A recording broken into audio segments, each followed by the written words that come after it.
Hello बच्चों, कैसे हो आप सभी। उम्मीद करता हूँ मेरे प्यारे बच्चों एकदम बढ़िया होंगे और अच्छे से पढ़ाई कर रहे होंगे। तो चलिए बच्चों, स्टार्ट करते हैं आज की क्लास। जैसा कि मेरे प्यारे बच्चों को पता है, हम पढ़ रहे हैं अपना पहला चैप्टर जिसका नाम है मेरे प्यारे बच्चों इलेक्ट्रिक चार्जेस एंड फील्ड। ठीक है, तो आज की क्लास इस चैप्टर की मेरे प्यारे बच्चों लेक्चर नंबर 6 होने वाला है, जिसमें हम लोग बात करेंगे एप्लीकेशन ऑफ गॉस लॉ का। ठीक है, ये लेक्चर नंबर 6 है। लेक्चर नंबर 5 में हमने गॉस लॉ को समझा था और उसको प्रूफ भी किया था, और उसमें हमने एरिया वेक्टर, सॉलिड एंगल और इलेक्ट्रिक फ्लक्स के बारे में भी अच्छे से जाना था। ठीक है बच्चों, तो आज की क्लास में हम लोग एप्लीकेशन ऑफ गॉस लॉ सीखने वाले हैं।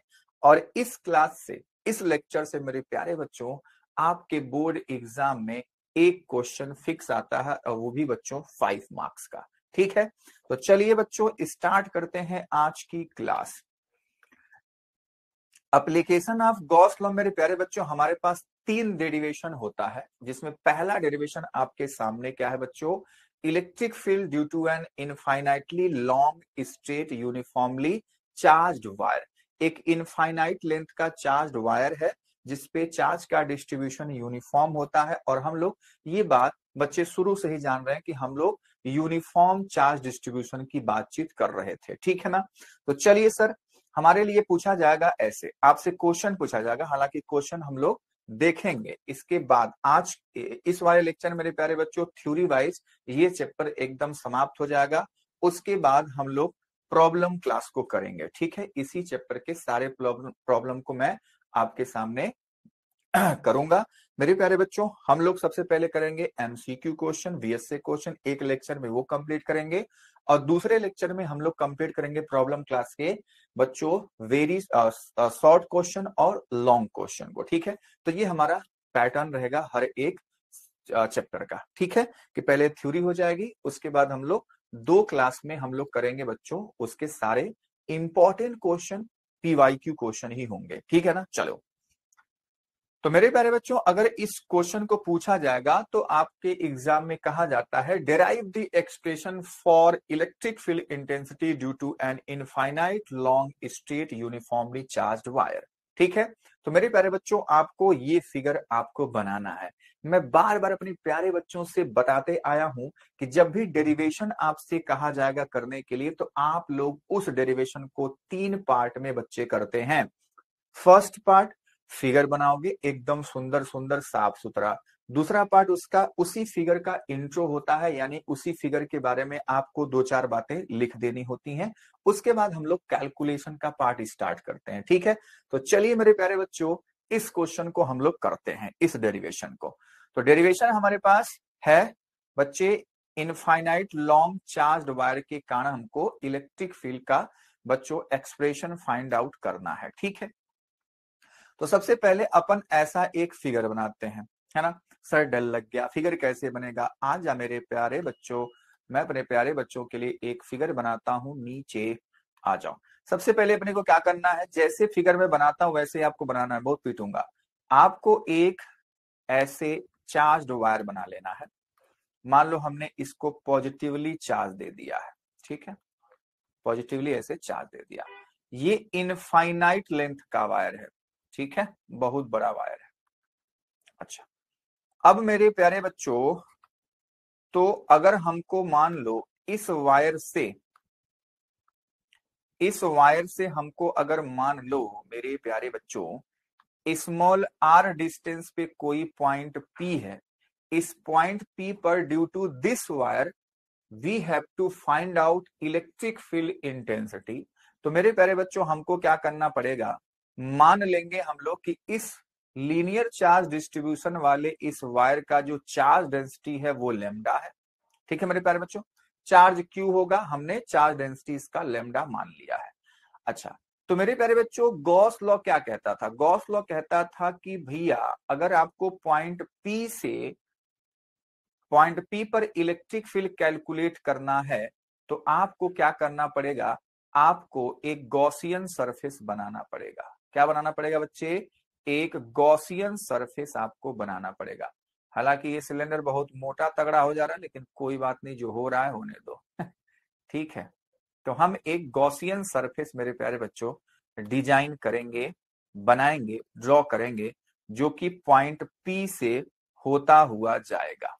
ठीक है, उस पॉइंट P से जहां पे इलेक्ट्रिक फील्ड फाइंड आउट करनी है, उस पॉइंट P से हमको बच्चे एक गॉसियन सरफेस ड्रॉ करना होता है। कौन कहता है? ये कहते हैं गॉस साहब। ठीक है, क्योंकि हमको इस चार्ज वायर को इनक्लोज्ड बनाना था। क्या बनाना है? इनक्लोज बनाना। तो हम एक गॉसियन सरफेस बनाएंगे। ठीक है, इसको कहते हैं मेरे प्यारे बच्चों क्या? Gaussian surface. और गॉस साहब कहते थे कि जो गॉसियन सरफेस होगा वो सिमेट्रिकल होना चाहिए। सिमेट्रिकल क्यों? क्योंकि बच्चे उसके हर एक पॉइंट पे, मान लो आप पॉइंट P को यहां पे ले रहे हो, कहीं और ले लो, मान लो इधर पॉइंट P ले लो, तो इस सभी पॉइंट पर due to this wire electric field मेरे प्यारे बच्चों सेम होगी। ठीक है, क्योंकि इस चार्ज वायर से डिस्टेंस R तो सेम ही होगा। इतनी बात समझ पाए? तो अब मेरे प्यारे बच्चों इस पॉइंट P पे हम इतू छोटा सा एक एरिया एलिमेंट ले लेते हैं। ले लू मैं, ये एरिया एलिमेंट है DA। ठीक है, चलो फिगर बन के अपना तैयार हो चुका है। मान लो इसका लेंथ मेरे प्यारे बच्चों L है। जो भी हमने गॉसियन सरफेस लिया है, ये सिलेंडर, इसका बच्चे क्या है? लेंथ क्या है? A है। इसका जो क्रॉस सेक्शन एरिया है आपको पता है πr² होगा, क्योंकि रेडियस हमने R मान लिया। एकदम सेम टू सेम फिगर देखो वैसा ही बना हुआ है। बात समझ में आई? और ये जो डॉट डॉट है हमारे पास रेड वाला लाइन, इसको मैं सब कुछ को डॉट डॉट कर देता हूं। ठीक है, ये क्या रिप्रेजेंट करेगा? ये गॉसियन सरफेस को रिप्रेजेंट करता है। ठीक है मेरे प्यारे बच्चों, हाँ सर, इसको लिखते हैं GS, यानी कि गॉसियन सरफेस। अब बच्चे क्या करेंगे? वही हम लोग गॉस लॉ लगाएंगे, इलेक्ट्रिक फ्लक्स वाला कंडीशन, और वहां से हम लोग बच्चे क्या करेंगे? इलेक्ट्रिक फील्ड फाइंड आउट कर लेते हैं इस पॉइंट P पर। ठीक है, तो अपन को क्या करना है मेरे प्यारे बच्चों? मान लिया इस छोटे से एरिया एलिमेंट से मेरे प्यारे बच्चों जो फ्लक्स पास करेगा उसको मैंने d phi e मान लिया। मैं फिगर को थोड़ा सा साइड में रखता हूं। ठीक है, मान लिया हमारे पास d phi e flux pass कर रहा है इससे, तो वो क्या होगा? वो हो जाएगा EDA cos थीटा के। EDA cos थीटा के। अच्छा, आप कहेंगे सर cos थीटा, तो देखो एरिया एलिमेंट लोगे तो बच्चे उसका डायरेक्शन इधर ही होगा, और उसी डायरेक्शन में आपको दिख रहा होगा बच्चे इलेक्ट्रिक फील्ड भी इधर होगा, क्योंकि ये चार्ज वायर है तो इसका इलेक्ट्रिक फील्ड हमेशा आउटवर्ड, बाहर की ओर, क्योंकि पॉजिटिव चार्ज है। ठीक है, तो इलेक्ट्रिक फील्ड और एरिया वेक्टर का बच्चे डायरेक्शन सेम है, तो यहां से cos थीटा क्या हो जाएगा? cos थीटा 1 बन जाएगा, यानी कि cos 0 डिग्री की वैल्यू हो जाएगी। इतनी बात समझ में आती है? तो EDA cos 0 डिग्री।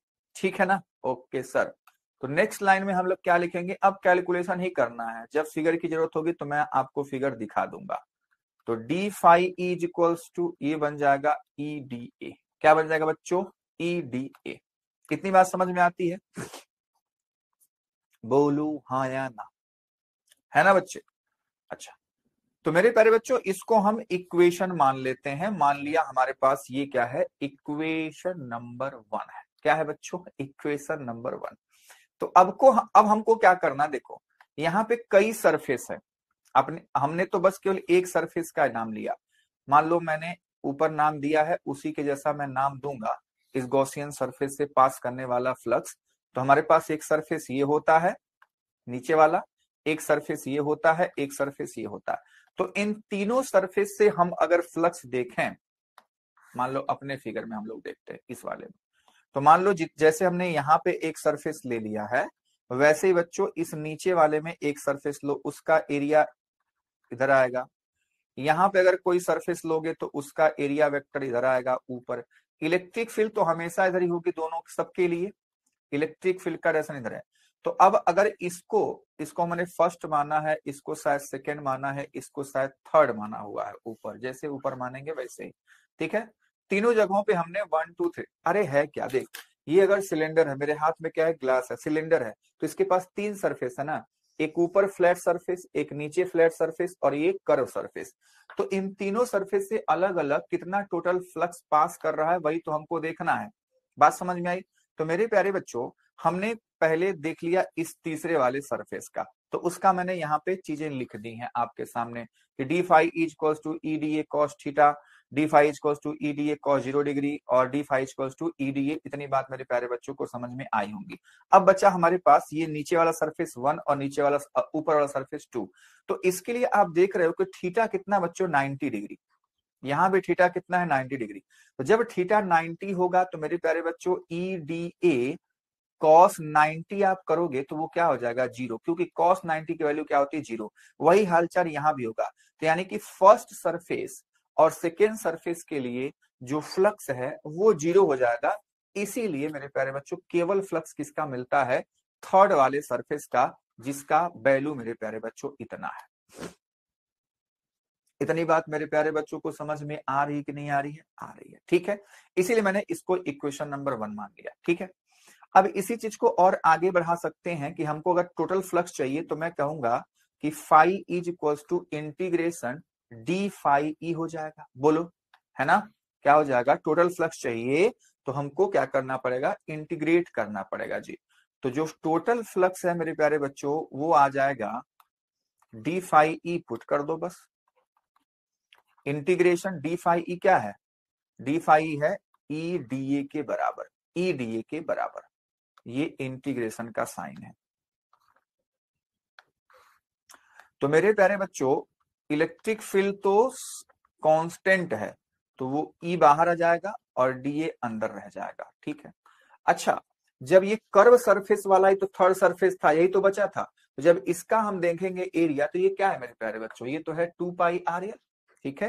किसी भी सिलेंडर का surface area, curve surface area जो होता है वो मेरे प्यारे बच्चों क्या होता है हमारे पास 2 पाई आर एल।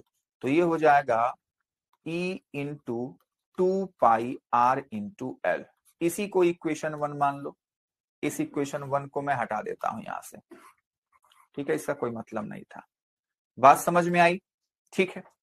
अब मेरे प्यारे बच्चों हम लोग फ्लक्स जानते हैं, फ्लक्स गॉस लॉ से, ठीक है।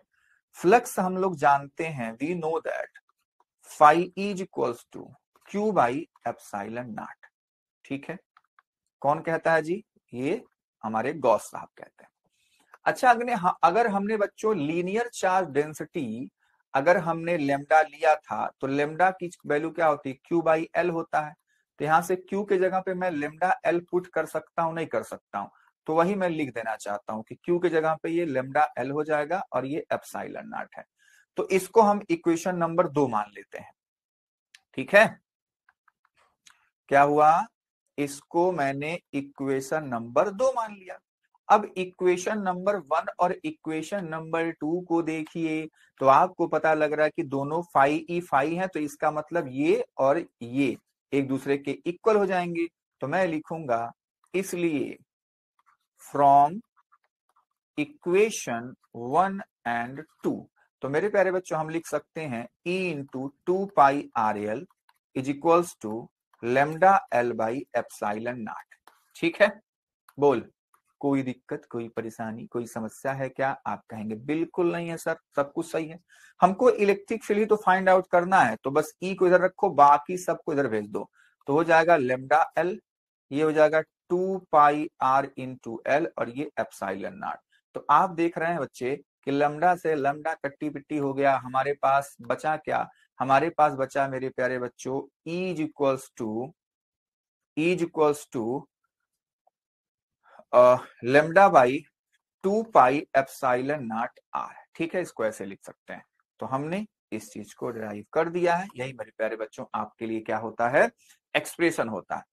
इसको जब हम लोग न्यूमेरिकल में इस एक्सप्रेशन का यूज करते हैं ना, तो इसको मेरे प्यारे बच्चों हम कुछ इस तरीके से लिख सकते हैं। इज इक्वल्स टू क्या हो जाएगा, इसे मान लो हमको पता है कि 1/4 पाई एप्सिलॉन नॉट की वैल्यू हमको पता होती है 9 इंटू 10⁹9, ठीक है। तो अगर उसके जैसा हमको इस वाले इक्वेशन को बनाना है तो अपन क्या करेंगे, 2 से ऊपर नीचे मल्टीप्लाई कर देंगे, ठीक है। तो मेरे प्यारे बच्चों ये नीचे वाला क्या बन जाएगा, नीचे वाला बन जाएगा 1/4 पाई एप्सिलॉन नॉट, ठीक है। तो ये बन गया हमारे पास 1/4 पाई एप्सिलॉन नॉट और ये हो जाएगा 2 लेमडा बाई आर, ठीक है। तो जब हम कैलकुलेशन के हिसाब से देखेंगे तो इस फॉर्मूले को मैं कहूंगा कि मेरे प्यारे बच्चों आप ऐसे याद रखो। बोलो, कोई दिक्कत, कोई समस्या, कोई परेशानी नहीं होनी चाहिए, ठीक है। तो ये मेरे प्यारे बच्चों हमारे लिए क्या है, इलेक्ट्रिक फील्ड का एक्सप्रेशन है due to infinitely long straight charged wire का, ठीक है। तो अब बच्चे मैं कहता हूं क्या कि सबसे पहले आप ऐसे फिगर बनाओगे, उस फिगर के बारे में 2-4 बातें लिख दोगे जो कि यहाँ पे लिखा हुआ है, ठीक है। उसके बाद बच्चों कैलकुलेशन स्टार्ट करेंगे, तो सेम टू सेम कैलकुलेशन जैसे हमने किया था वैसे आपको करना है, और उसके बाद मेरे प्यारे बच्चों आपका ये डेरिवेशन खत्म हो जाएगा। सारी बातें मेरे प्यारे बच्चों एक एक करके लिखी गई हैं, ठीक है। 2πRL हो जाएगा, डीए का इंटीग्रेशन, तो हम उसको ऐसे लिख दिए, है ना। उसके बाद हमने बताया कि 1 और 2 से इलेक्ट्रिक फ्लक्स 0 हो जाएगा, क्योंकि ई डॉट डी क्या हो जाएगा 0, क्योंकि cos थीटा क्या हो जाता है बच्चों 90 हो जा रहा है, तो उसकी बात यहाँ पे लिख दी गई है ना। उसके बाद हम कैलकुलेशन कर रहे हैं, तो हम लोग गॉस लॉ से हम बच्चे ये वाला इक्वेशन बना दिए, लेमडा के फॉर्म में दोनों को इक्वल कर दिया, यहाँ से इलेक्ट्रिक फील्ड निकाल दिया। तो वही बात है, हमने दोनों फॉर्म लिखा हुआ है यहाँ पे आपके लिए, है ना।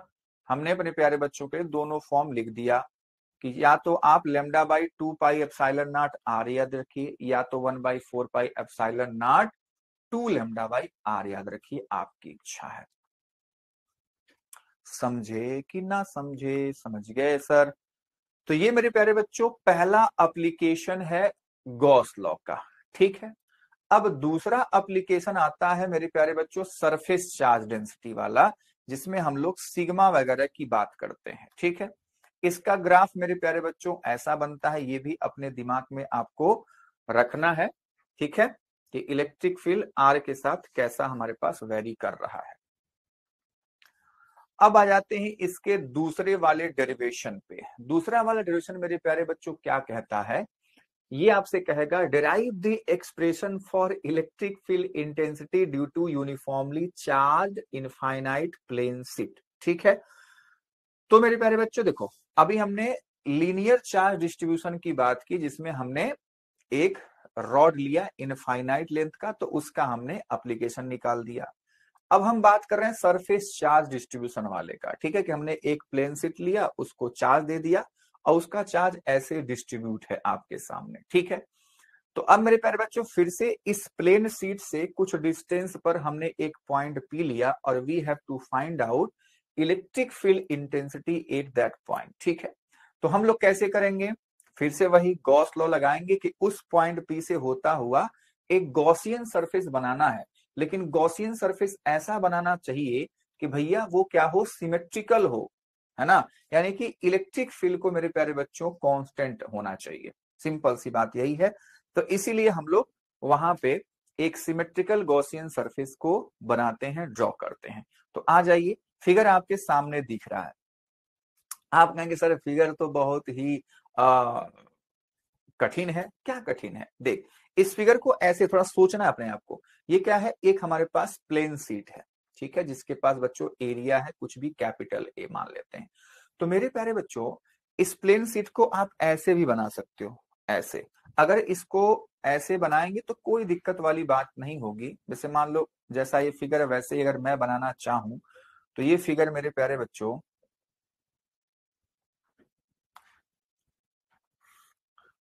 ऐसा ही तो बना है,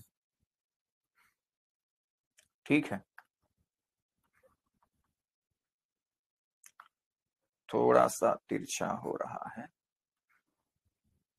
ऐसा, और इसको हमने चार्ज दे दिया। हमेशा आपको पता है कि हम लोग यूनिफॉर्म चार्ज डिस्ट्रीब्यूशन की बात करते हैं, तो ये यूनिफॉर्म चार्ज डिस्ट्रीब्यूशन ही रहेगा, ये आपके दिमाग में हमेशा होना चाहिए, ठीक है। अब ये जो हमारे पास प्लेन शीट है ये मेरे प्यारे बच्चों इनफाइनाइटली लॉन्ग है, ठीक है, ये बहुत बड़ा प्लेन शीट है। अब मान लो, और ये प्लेन शीट मान लो इस प्लेन में रखा हुआ है, ठीक है, इस प्लेन में। जब इस प्लेन में रखा रहेगा तो मेरे प्यारे बच्चों इससे हम लोग मान लो स्मॉल आर डिस्टेंस पे एक पॉइंट पी ले लेते हैं और वहां पे हम इलेक्ट्रिक फील्ड फाइंड आउट करना चाहते हैं। ये प्लेन से समझ पा रहे हो कैसा है? मान लो मेरा हाथ ऐसे है, तो मैं इसको आपको समझाने की तो ऐसे ही बनाया हूं, लेकिन ये मान लो ऐसा रखा हुआ है, ठीक है, और इससे P पॉइंट पर या इधर P पॉइंट पर अपने को क्या देखना है, इलेक्ट्रिक फील्ड देखना है। समझ पाए बात को? ठीक है। तो अब क्या करना पड़ेगा, गॉस साहब कहते हैं कि भैया सबसे पहले इस पॉइंट P से होता हुआ एक गॉसियन सरफेस तो बना। तो मेरे प्यारे बच्चों, जो गॉसियन सरफेस बनेगा वो भी यहां पर भी क्या बनेगा, वो सिलेंडर ही बनेगा। ठीक है, क्या बनता है बच्चों, सिलिंड्रिकल ही गॉसियन सरफेस इसके लिए भी बनता है। तो वही हम लोग बना देते हैं, और क्या। ठीक है, चलो बना लेते हैं। तो ये हमारे पास सिलेंडर बन गया, ये हमारे पास सिलेंडर बन गया। इसको आप डॉट डॉट भी कर सकते हो, जिससे कि ये समझ में आए कि हाँ ये गॉसियन सरफेस है, ना कि फिगर का पार्ट। ठीक है, ये गॉसियन सरफेस है। तो इसलिए मैंने इसको क्या कर दिया, dot dot dot dot dot dot dot dot dot dot dot dot dot. ठीक है, डॉट डॉट कर दिया मैंने। अब मेरे प्यारे बच्चों फिर से वही बात होती है, क्या होती है जी, फिर से वही बात होती है कि सर इस गॉसियन सरफेस के ढेर सारे हमारे ए पॉइंट पी है ना। गॉसियन सरफेस के ढेर सारे हमारे पास सरफेस हैं। कितने सरफेस, ढेर सारे, तीन है तो है। दो प्लेन सरफेस होता है और एक कर्व सरफेस, यही तो सिलेंडर है। ऊपर नीचे दो प्लेन सरफेस, ये कर्व सरफेस। अब इस सिलेंडर को मेरे प्यारे बच्चों हमने कुछ ऐसा रखा हुआ है, ऐसा, ये रहा गॉसियन सरफेस। ठीक है, तो ये प्लेन और ये हमारे पास कर्व सरफेस। ठीक है, तो मेरे प्यारे बच्चों इसका नेमिंग कर देते हैं। तो मैं देख लेता हूं कैसे नेमिंग किया गया है ऊपर, वैसे ही नेम सेम टू सेम कर देंगे। 1 2 3 जिसको मतलब उसको बोलो, लेकिन मैं फिगर के हिसाब से बोलूँ ज्यादा अच्छा रहेगा। ये 1 2 3, यहाँ पे अगर हमने सरफेस कुछ लिया है डीए, तो उसका डीए वेक्टर इधर होगा, और इसको मैंने 3 नाम दे दिया, इसको मैं 2 नाम दिया। यहाँ पे हमारे पास डीए है तो उसका एरिया वेक्टर इधर होगा। ठीक है, यहाँ पे हमारे पास सरफेस है, मतलब एरिया एलिमेंट है, तो उसका डीए इधर होगा। ठीक है, हर जगह का हमने डीए वेक्टर देख लिया, एरिया वेक्टर का डायरेक्शन, सिंपल सी बात है। ठीक है, अब मेरे प्यारे बच्चों आपको दिख रहा होगा कि पहले और दूसरे के लिए जो एरिया वेक्टर और इलेक्ट्रिक फील्ड, ये जो प्लेट है वो ऐसा है, तो यहाँ पे इलेक्ट्रिक फील्ड ऐसे बाहर ही होगा क्योंकि पॉजिटिव प्लेट है, पॉजिटिव प्लेट से हमेशा आउटवर्ड। दूसरे वाले पॉइंट के लिए बच्चों हमेशा आउटवर्ड। ठीक है, तो दोनों के लिए जो इलेक्ट्रिक फील्ड है वो भी इधर ही होगी, इसके लिए भी इलेक्ट्रिक फील्ड होगा। यानी कि यहाँ पर भी थीटा 0 और यहाँ पर भी थीटा क्या है, 0। लेकिन जब हम तीसरे वाले सरफेस की बात करते हैं तो यहाँ पे बच्चा इलेक्ट्रिक फील्ड तो ऐसे होगा ना, तो जो एंगल बन रहा है वो कितना बन रहा है, 90। तो यहाँ पे थीटा क्या है, 90। और जहां थीटा 90 होगा वहां पे कॉस क्या हो जाएगा मेरे प्यारे बच्चों, 0 हो जाएगा। तो बस इसका भी कैलकुलेशन चलो स्टार्ट करें। फिगर सबको समझ में आ गया कि नहीं आ गया, आ गया। तो मेरे प्यारे बच्चों अगर इसका हम लोग देखते हैं टोटल इलेक्ट्रिक फ्लक्स, ठीक है, तो मेरे प्यारे बच्चों अलग अलग का मैं लिखता हूं। मान लो पहले वाले का लिख देता हूं, तो पहले वाले का लिखूंगा E D A cos theta, फिर दूसरे वाले का मैं लिखूंगा E D A cos theta, फिर तीसरे वाले का मैं लिख दूंगा E D A cos theta. Total flux इस गॉसियन सरफेस का हम लोग निकाल रहे हैं। ठीक है मेरे प्यारे बच्चों, ओके सर। अब तीनों का हमको कॉस थीटा तो पता है ना, तो ये पहले वाले का, तो पहले वाले का मेरे प्यारे बच्चों क्या है, ई डी ए क्या है, कॉस 0 डिग्री प्लस प्लस, दूसरे वाले का E D A cos 0 degree plus, तीसरे वाले का क्या है, तीसरे वाले का सर तो 90 डिग्री है ना। तो मेरे प्यारे बच्चों देखो क्या हो जाएगा, ये कॉस 90 हो जाएगा बच्चों। चलो अब बस सबकी वैल्यू पुट करते हैं और काम तमाम करते हैं, आ जाओ। तो मेरे प्यारे बच्चा लोग ये हो जाएगा 1 का कॉस 0 कितना होता है, 1 होता है जी, लिखने की जरूरत नहीं है। ये भी हो जाएगा ई डी ए, लिखने की जरूरत नहीं है, ये तो 0 हो गया। ठीक है, कॉस 90 0। तो अब मेरे प्यारे बच्चों ये ईडीए ईडीए ईडीए दोनों सेम है, तो अब 1 2 लिखने का जरूरत नहीं है, इसको सीधा मैं लिख दूंगा 2 इंटीग्रेशन ईडीए। ठीक है। अच्छा, नेक्स्ट लाइन क्या होगी सर? नेक्स्ट लाइन मेरे प्यारे बच्चों 2 ई कांस्टेंट है, तो ई बाहर आ गया, हमारे पास बचेगा मेरे प्यारे बच्चों क्या? हमारे पास हो जाएगा डी ए। ठीक है। अब मेरे प्यारे बच्चों देखो, हमने पहले कह दिया कि जो प्लेट्स का एरिया बच्चों कैपिटल ए है, तो डीए डीए डीए डीए क्या बनेगा? डीए डीए डीए डीए बन जाएगा 2EA। This is equation number 1। ठीक है, बहुत आसान।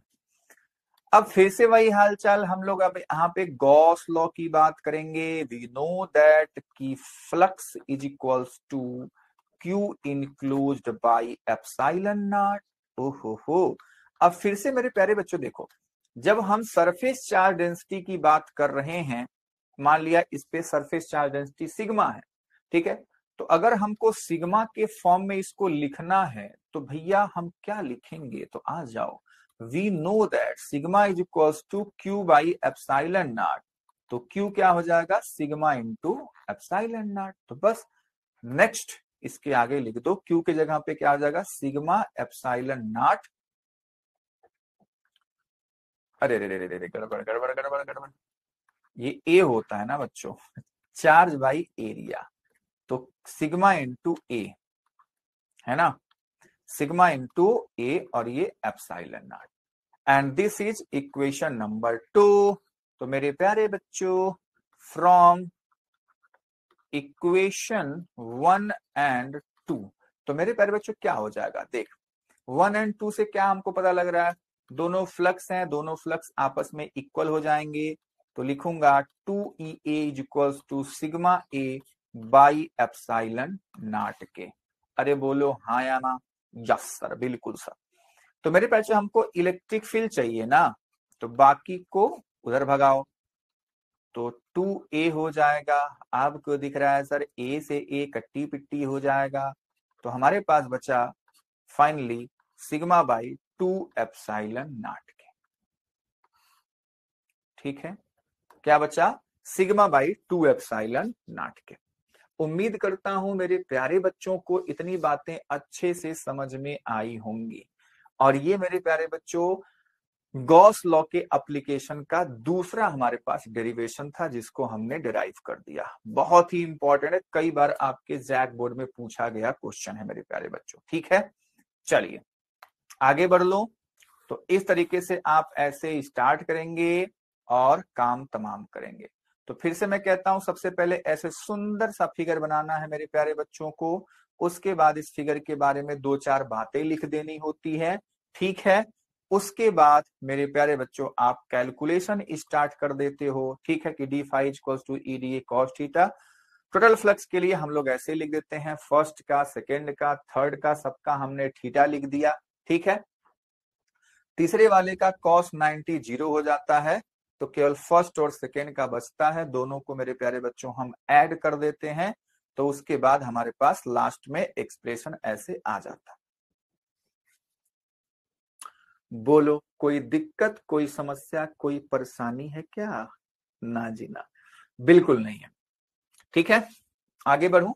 तो गॉस लॉ के एप्लीकेशन में हमने 2 डेरिवेशन कर चुका। अब मेरे प्यारे बच्चों हमारे पास है तीसरा डेरिवेशन और लास्ट डेरिवेशन। ठीक है, तो मेरे प्यारे बच्चों खुश हो जाइए। चलिए लास्ट डेरिवेशन के लिए तैयार।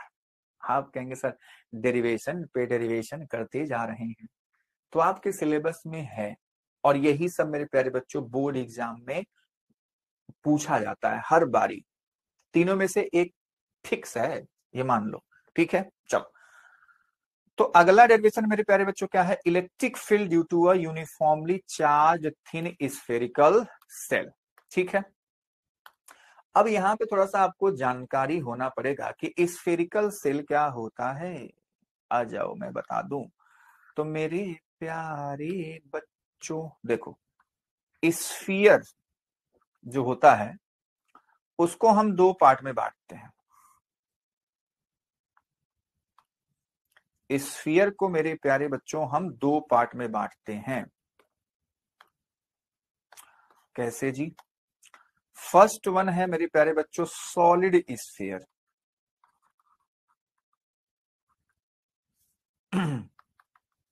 क्या मेरे प्यारे बच्चों, सॉलिड स्फीयर, और इसको बोलते हैं मेरे प्यारे बच्चों स्फेरिकल सेल।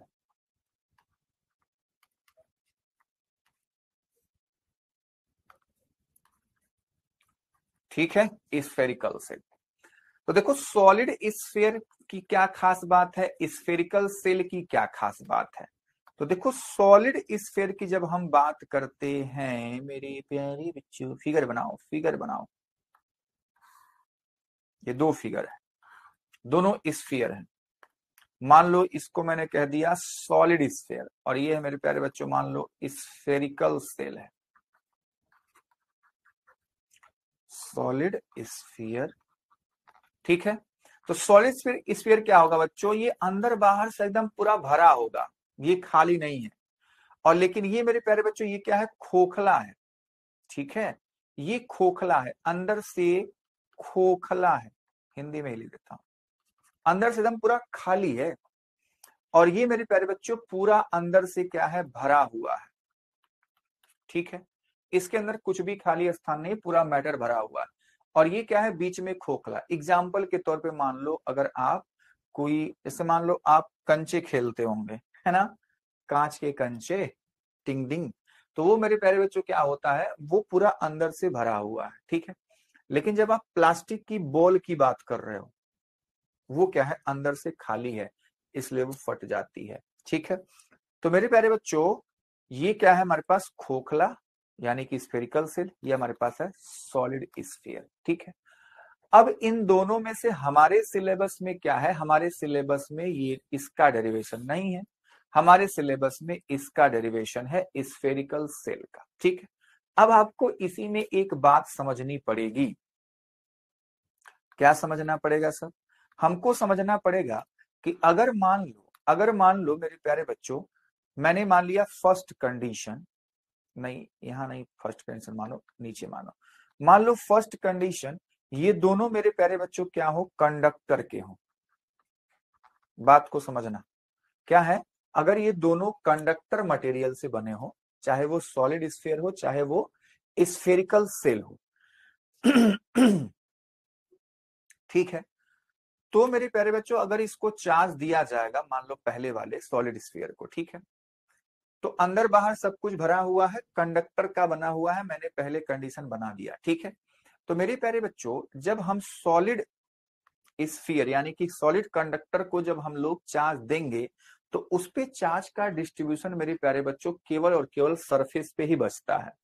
ठीक है, चार्ज रिसाइड कर जाते हैं सरफेस पे। मान लो आपने सरफेस दिया, कंडक्टर के पास क्या है बच्चों, ये तो फ्रीडम है ना कि चार्ज एक जगह से दूसरे जगह पे जा सकता है ना।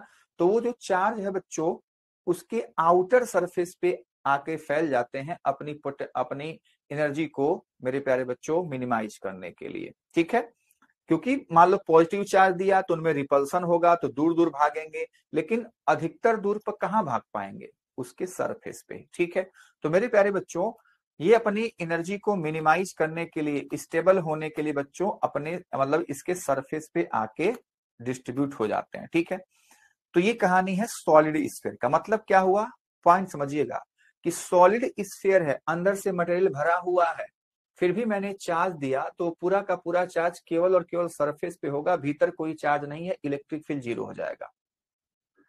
समझ पा रहे हो, भीतर कोई चार्ज नहीं है, इलेक्ट्रिक फील्ड क्या हो गया, जीरो हो गया।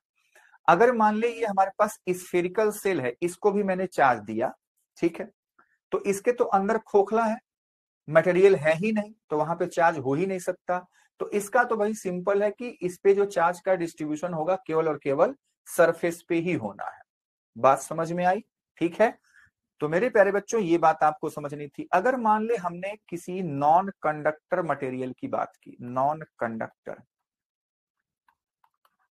नॉन कंडक्टर, तो मेरे प्यारे से नॉन कंडक्टर के लिए क्या होगा, जब आप चार्ज देते हो तो जहां पे आपने चार्ज दिया वहीं पे चार्ज रह जाता है। ठीक है, क्योंकि वहां पे फ्रीडम नहीं ना कि चार्ज एक जगह से दूसरी जगह पे जाएगा। बात समझ में आ रही है, वहां पे आपके पास फ्रीडम नहीं है कि जो चार्ज है एक जगह से दूसरी जगह पे जाएगा। अगर मान लो आपने पूरे सरफेस पे चार्ज दे दिया तो पूरे सरफेस पे चार्ज रहेगा जहां पे आपने चार्ज दिया है। अगर इस जगह पे आपने चार्ज दिया तो यहीं पे चार्ज रहेगा, ये नहीं कि पूरा फैल जाएगा, ऐसा नहीं होगा। बात समझ में आई? क्योंकि चार्ज वहां पे एक जगह से दूसरे जगह पे नहीं जा पाता है, ठीक है, नॉन कंडक्टर में। इतनी बात मेरे प्यारे बच्चों को समझ में आई कि नहीं आई? आई। अगर मान लो हमारे पास solid sphere non conductor material का भरा हुआ है और आपने पूरा इसको चार्ज दे दिया, हर जगह चार्ज दे दिया, तो इसके बच्चे अंदर बाहर सब जगह चार्ज रहेगा जहां जहां आपने चार्ज इसको दिया हुआ है, ठीक है। अगर मेरे प्यारे बच्चों खोखला है तो जाहिर सी बात है, खोखला है तब भी अगर आपने पूरा इसको चार्ज दिया हुआ है हर जगह से, तो वो चार्ज का डिस्ट्रीब्यूशन केवल इसके सरफेस पे होगा, अंदर तो बच्चा मटेरियल है ही नहीं, ठीक है।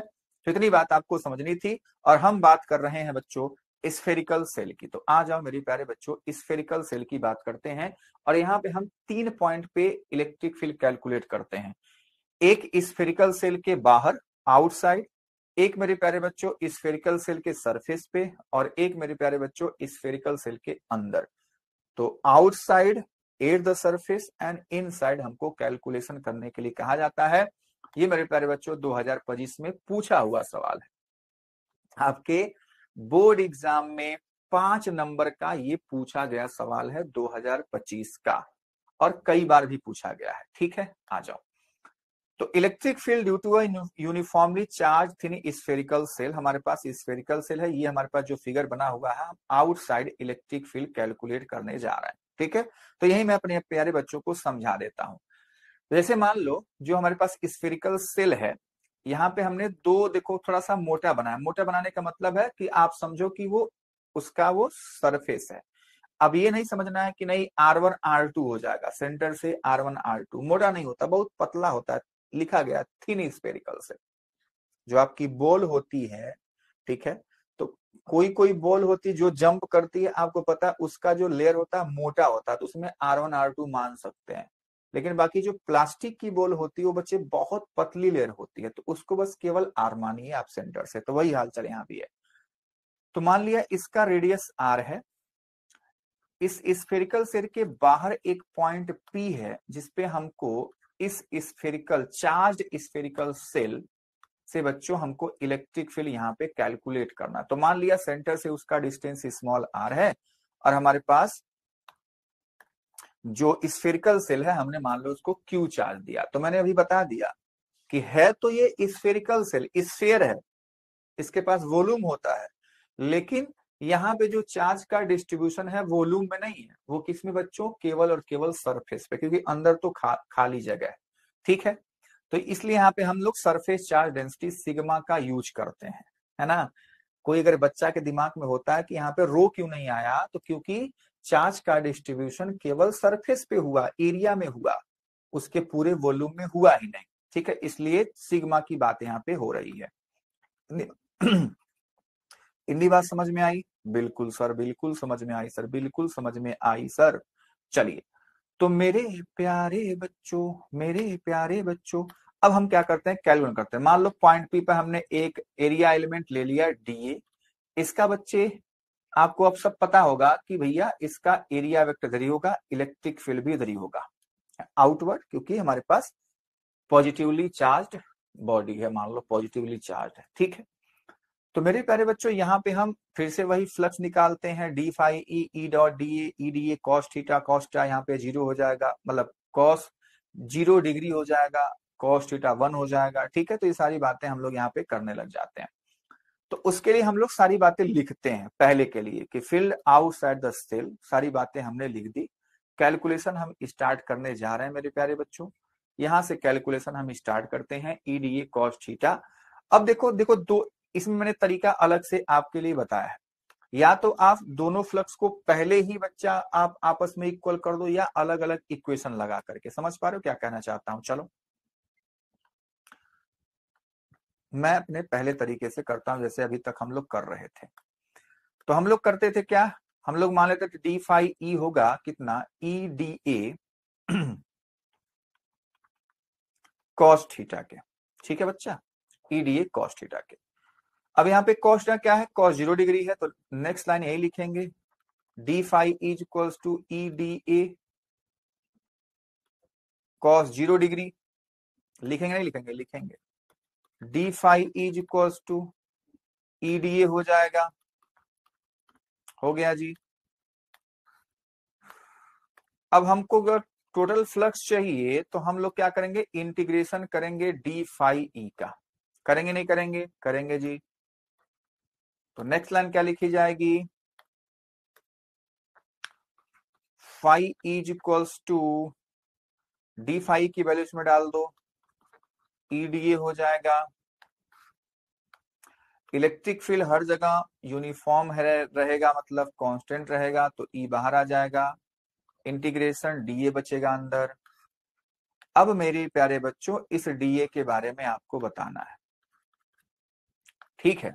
देख, तो डीए हमने क्या लिया है, डीए हमने बच्चे ये लिया है ना, गॉसियन सरफेस। ये जो डॉट डॉट लाइन है ये क्या है, गॉसियन सरफेस है, तो इसी का एरिया होगा। तो इसका रेडियस क्या है, आर है। तो बता, स्फेयर का बच्चे एरिया क्या होता है, आप कहेंगे सर 4 पाई आर स्क्वायर। बहुत सही। तो phi is equals to E into 4 pi small R square. अब यहाँ पे देखो कैपिटल और स्मॉल आर दो है, तो हमने गॉसियन सरफेस का एरिया लेना था, इसलिए स्मॉल आर स्क्वायर। ठीक है बच्चा, इसको मैं इक्वेशन नंबर 1 बोल देता हूं, ठीक है। मैं मेथड नंबर 1 बता, मतलब ऐसे भी हम लोग कर सकते हैं, और जैसे मैंने कैलकुलेशन आपके लिए रखा है वैसे भी आप करो, जैसे आपको अच्छा लगे, ठीक है। चलिए, तो फाई इज इक्वल्स टू क्या हो जाएगा, Q enclosed by epsilon not होता है अकॉर्डिंग टू गॉस लॉ। हम जानते हैं कि यहाँ पे सरफेस चार्ज डेंसिटी इंट्रोड्यूस करना है हमको, तो हम जानते हैं Q बाई ए होता है, ठीक है। तो Q is equals to sigma A लिख सकते हैं, तो वही हालचाल यहाँ लिख दो, sigma into A by epsilon naught. अब बच्चे फ्लक्स फ्लक्स दोनों इक्वल हो जाएंगे, तो इसको मैं इक्वेशन नंबर 2 बोल देता हूं। तो इक्वेशन नंबर 1 एंड 2 से, फ्रॉम इक्वेशन नंबर 1 एंड 2, तो क्या हो जाएगा, E into 4 pi R square is equals to अच्छा अभी मान लो Q ही रहने दो, Q बाई एप्सिलॉन नॉट, इसको मैं बाद में डाल सकता हूं, ठीक है। अभी मैं इसको रब कर दे रहा हूं, अभी थोड़ी देर बाद इसको डाल लूंगा, नहीं तो आप परेशान हो जाओगे, रहने दो इसको भी, ऐसे रहने दो, ठीक है। और ये क्या है, Q बाई एप्सिलॉन नॉट है, मान लो चार्ज Q था, तो E की वैल्यू क्या हो जाएगी, E की वैल्यू आपको दिख रही है 4 पाई एप्सिलॉन नॉट हो जाएगा, और ये Q बाई आर स्क्वायर। आप कहेंगे वाह सर ये तो electric field due two point charge है। तो वही मैंने कहा ना कि अगर किसी स्फीयर को बहुत दूर से आप देख रहे हो तो वो आपको पॉइंट चार्ज ही तो लगेगा, मतलब पॉइंट जैसा है तो दिखेगा, ठीक है। अगर मेरे हाथ में एक बॉल है, आप बहुत दूर से देख रहे हो तो वो पॉइंट जैसा दिखेगा नहीं दिखेगा, आदमी दिखता है छोटा सा है ना तो वही बात है। अब बच्चे ये हमारे पास एक एक्सप्रेशन आ गया आपके सामने, ठीक है। अब इसी एक्सप्रेशन को एक और फॉर्म में मैं लिख सकता हूं, जैसे मैंने वही कहा ना कि sigma is equals to Q by A होता है, तो Q के जगह पे आप लोग सिग्मा इंटू ए लिख सकते हैं। लेकिन अब ये जो ए है ना वो स्फेरिकल सेल का एरिया होता है, समझिएगा बात को, यहाँ पे गॉसियन सरफेस से नहीं मतलब है। तो सिग्मा इंटू ये क्या हो जाएगा, 4 पाई कैपिटल आर स्क्वायर रखेंगे। तो बस अब हम क्या कर सकते हैं, Q के जगह पे हम लोग ये वैल्यू अगर मान लो डालें, तो हमारे पास sigma into 4 pi capital R square by small R square. तो 4 पाई से 4 पाई कैंसिल हो गया, हमारे पास इलेक्ट्रिक फील्ड की जो वैल्यू है वो आ गई sigma by epsilon naught R square by small R square के, ठीक है। तो हमारे पास बच्चों ये हमारे पास फॉर्मूला एक आ जाता है, ठीक बात है। उम्मीद करता हूं मेरे प्यारे बच्चों कितनी बातें समझ में आई होंगी। तो ये हमारे पास आउटसाइड का फॉर्मूला था। अगर मान लो मैं एट सरफेस की बात करूं, एट सरफेस, तो वहां पे क्या हो जाएगा, स्मॉल आर और कैपिटल आर बराबर हो जाएंगे, यही तो होगा। गॉसियन सरफेस, फिगर देखो, बिना फिगर देखे नहीं समझ पाओगे, फिगर देखो, आ जाओ। अगर मैं सरफेस पे आ जाऊं, ये लो आ गया जी, तो यहाँ पे स्मॉल और कैपिटल बराबर नहीं हुए? आप कहेंगे हाँ जी हुए, तो बस वही कर दो। तो अगर हुए सर तो क्या करेंगे, यहीं से फिर से कहानी स्टार्ट करेंगे। Is equals to sigma by epsilon naught, R और आर बराबर कर दो तो R square by R square, कट्टी पिट्टी हो गया, तो क्या बचा, सिग्मा बाई एप्सिलॉन नॉट। तो ये फॉर्मूला हो गया सरफेस के लिए।